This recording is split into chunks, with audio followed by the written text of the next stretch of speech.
Hello friends, welcome to ISS platform. आज हम पढ़ेंगे lecture number 48 of Indian polity. जैसे कि मैंने आपसे बोल के रखा है कि मैं आपको पूरी इंडियन पॉलिटी करा रहा हूँ in the form of MCQ, जिसके ऑलरेडी 47 लेक्चर हो चुके हैं। व्हाट आई मीन्स, मैंने पूरी इंडियन पॉलिटी कंप्लीट करा दिया है। सिर्फ ओनली 2 या 3 लेक्चर रिमेनिंग बचे हैं, उसके बाद आपकी पूरी पॉलिटी हो जाएगी। पहले क्या करना है आपको, पहले चैप्टर पढ़ना है अच्छे से, फिर उसके बाद इस वीडियो को देखना है जिससे आपके एमसीक्यू भी स्ट्रांग हो जाए। इवन आपने जो पढ़ा है वो एफिशिएंसी दे रहा है कि नहीं दे रहा। क्लियर, चलते हैं। आज हम पढ़ेंगे इंपॉर्टेंट कॉन्स्टिट्यूशन अमेंडमेंट। देखो, यही कॉन्स्टिट्यूशन अमेंडमेंट आते हैं जो इंपॉर्टेंट है, वही कराऊंगा। 2 पार्ट में डिवाइड करें, बट जो रिलीवेंट है कॉन्स्टिट्यूशन अमेंडमेंट, जो इंपॉर्टेंट है, एग्जाम में मोस्टली पूछे जाते हैं, वही कराऊंगा। चलते हैं। ये वीडियो वेडनेसडे, बार बार बता रहा हूं, आप सुन नहीं रहे हो, वेडनेसडे और संडे वीक में 2 दिन आता है। दिन में 3 बजे, याद रखना, सब काम छोड़ दीजिए। दिन में 3 बजे इस 2 दिन के लिए वेट करिए, वेडनेसडे को और संडे को। इस वीडियो का जैसे यार वैसे ही देखो। चलते हैं। Consider the following statement. ये पूछा कि बताइए इसमें से स्टेटमेंट कौन सही है। Through 44th Constitution Amendment 1978, all the directive principle of state policy have been given preference over fundamental right mentioned in Article 14 and 19। ये पूछा है कि बताइए, ये कह रहा है कि 44th Constitution Amendment 1978 के हिसाब से ये डिसाइड किया गया कि सारे डायरेक्टिव प्रिंसिपल प्रेफरेंस देंगे किस पर, फंडामेंटल राइट पर, अंडर आर्टिकल 14 एंड 19। क्या मतलब, फिर से समझाता हूं। देखो क्या है कि जैसे मानिए कोई बिल पास करना है on the subjective what provided in directive principle of the state policy, but वो क्या कंट्री कर रहा है under article 14 and 19 which is fundamental right, but DPSP prevail कर लेगा। बट ये 44 में नहीं हुआ था, ये हुआ था 42nd कॉन्स्टिट्यूशन अमेंडमेंट में। किसमें? 42nd कॉन्स्टिट्यूशन अमेंडमेंट में, ना कि 44 में। तो ये गलत हो गया। Clear. Then after Supreme Court has laid down in it verdict in Minerva Mill case 1980 that the preference given only to DPSP mentioned in Article 39 Clause B and Clause C over fundamental right mentioned in Article 14 and 19 is constitutional। देखो क्या हुआ था कि 42nd constitution amendment parliament से पास हुआ, जिसमें यह किया गया कि जितने भी डायरेक्टिव प्रिंसिपल हैं ये प्रिवेल करेंगे over fundamental right under article 14 and 19। Clear. But 1980 में क्या हुआ, एक मनरमा मिल का केस हुआ, सुप्रीम कोर्ट है, और सुप्रीम कोर्ट ने वर्डिक्ट दे दिया कि सारे डायरेक्टिव प्रिंसिपल नहीं, सिर्फ आर्टिकल 39 क्लॉज बी और क्लॉज सी के डायरेक्टिव प्रिंसिपल प्रिवेल कर सकते हैं on the fundamental right under article 14 and 19। तो ये सही है, सेकंड सही है। तो सी आंसर है इसका।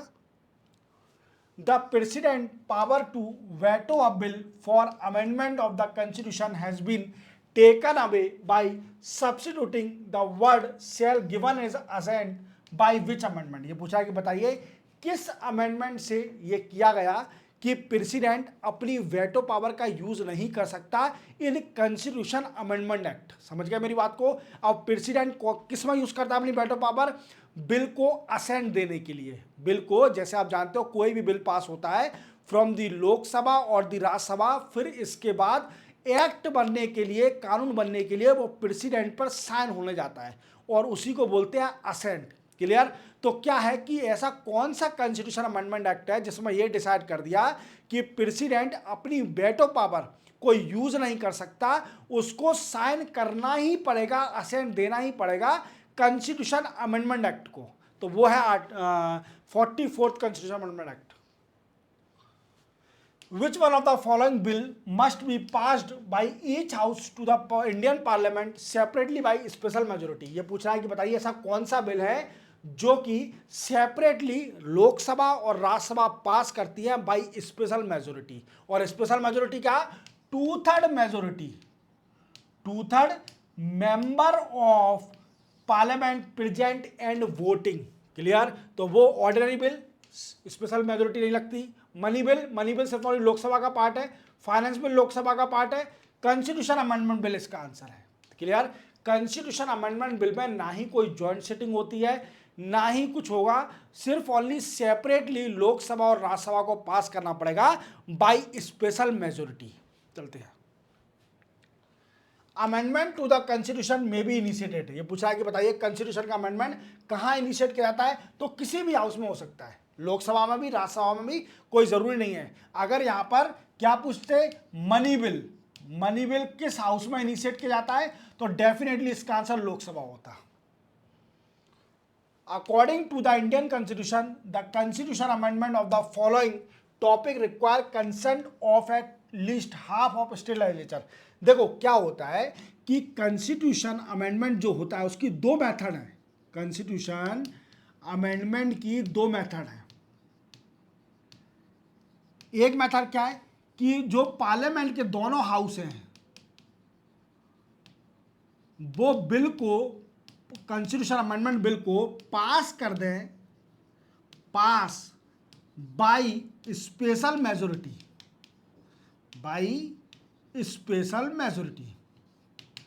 और जो सेकंड तरीका है जो कि आर्टिकल 368 क्लॉज 2 में दिया गया है, आर्टिकल 368 क्लॉज 2 में, जिसमें क्या है कि पार्लियामेंट अगर कॉन्स्टिट्यूशन अमेंडमेंट बिल करना चाहती है तो उसको we can say resolution pass करना पड़ेगा, स्टेट की भी परमिशन लेनी पड़ेगी, resolution by half of state. कौन कौन सा, हाफ ऑफ स्टेट, इंडिया में जितनी भी स्टेट है उसकी हाफ ऑफ स्टेट को रेजोल्यूशन पास करना पड़ेगा, तभी उस बिल को कॉन्स्टिट्यूशन अमेंडमेंट को पास कर सकते हैं bye constitution amendment under article 368 clause 2। Clear, तो दो इसके हैं, याद रखना। तो देखो federal provision of the constitution, बिल्कुल इसमें स्टेट का कंसर्न लगता है। Right of the supreme court, बिल्कुल स्टेट का कंसर्न लगता है।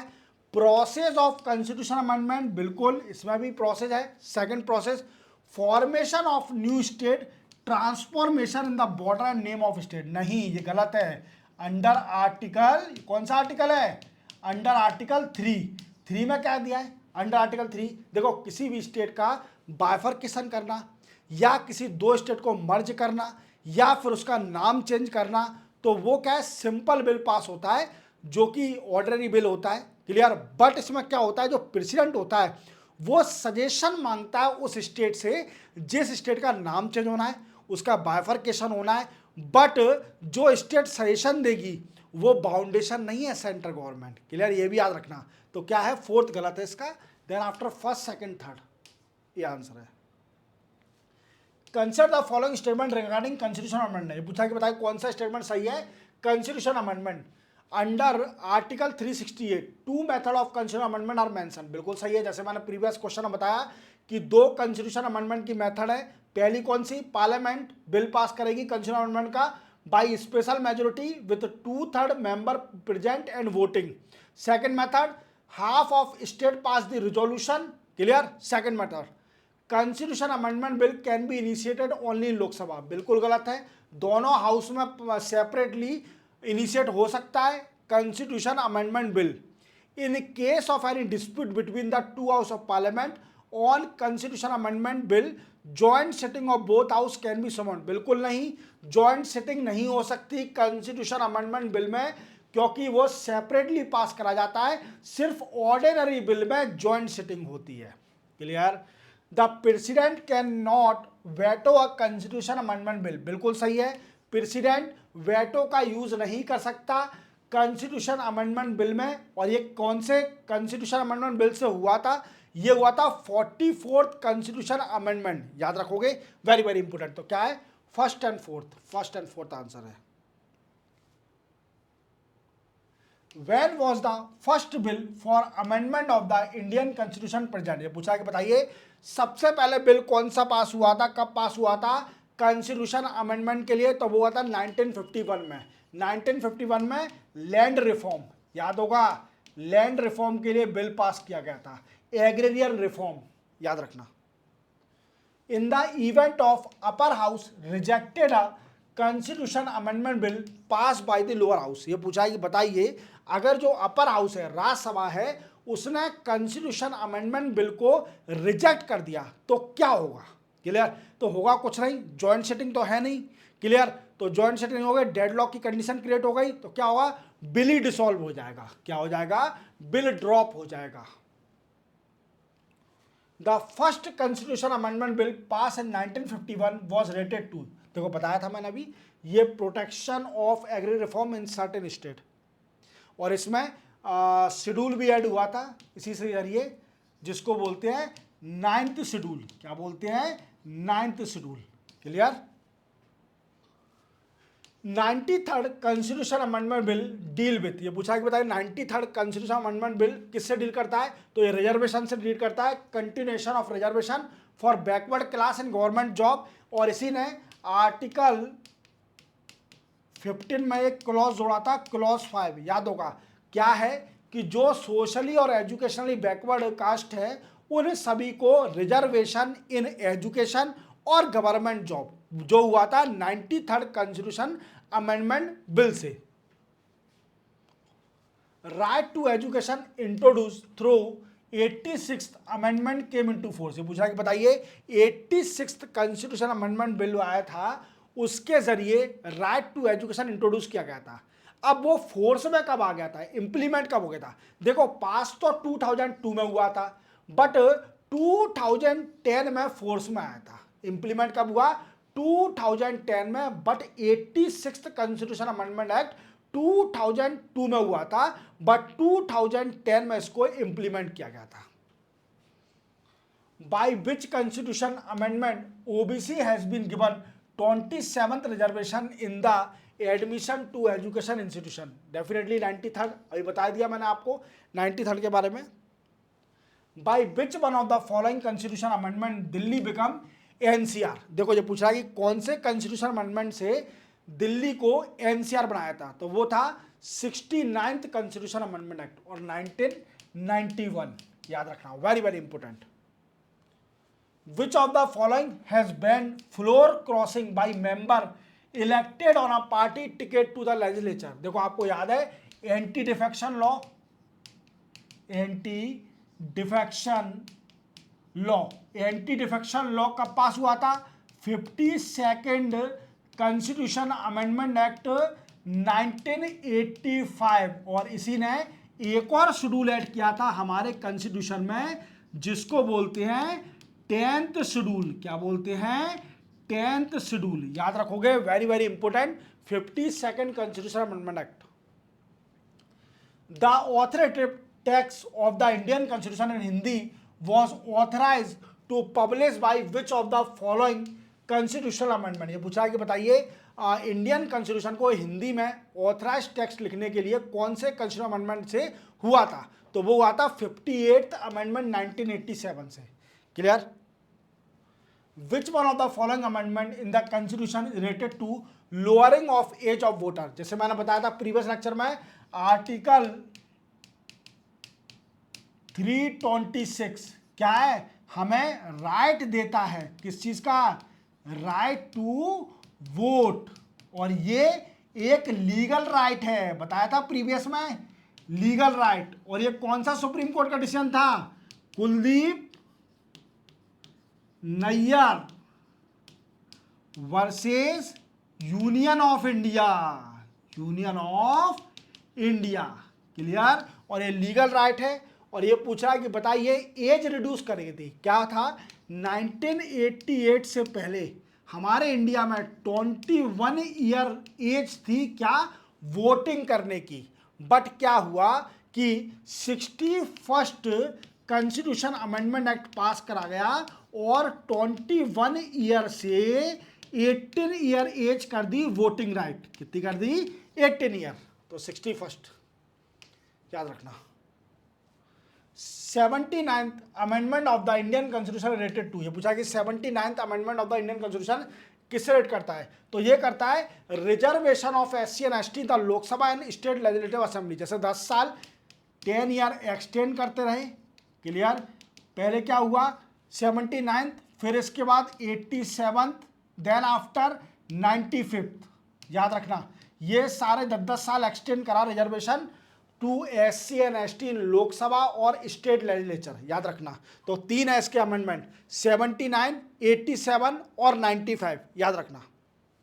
The basic structure theory of the constitution of India implied that, ये पूछा कि बताइए बेसिक स्ट्रक्चर जो थ्योरी है इंडिया की वो क्या इम्प्लाई करती है। तो इसका मतलब है कि certain feature of the constitution are so essential to it that they can not be abrogated. ये पूछ रहा है कि बताइए बेसिक स्ट्रक्चर जो थ्योरी दी थी 1973 Kesavananda Bharati case versus state of Kerala 1973 में, वो उसका मतलब क्या है बेसिक स्ट्रक्चर का। तो इसका बेसिक स्ट्रक्चर का मतलब है कि हमारे कॉन्स्टिट्यूशन में कुछ आर्टिकल, कुछ फीचर ऐसे हैं जिसको पार्लियामेंट हटा नहीं सकती। क्लियर, चलते बनाएंगे। The Kesavananda Bharati case is important because, जैसे मैंने बताया कि इसने ऑर्डर ऑफ द एग्जीक्यूटिव नहीं, इसने the supreme court interpreted the basic feature of the constitution, basic feature दिए थे, basic structure of the constitution. In which of the following case the Supreme Court limited the power of Parliament to amend the Constitution for the first time? जैसे मैंने बताया केसर बंदनम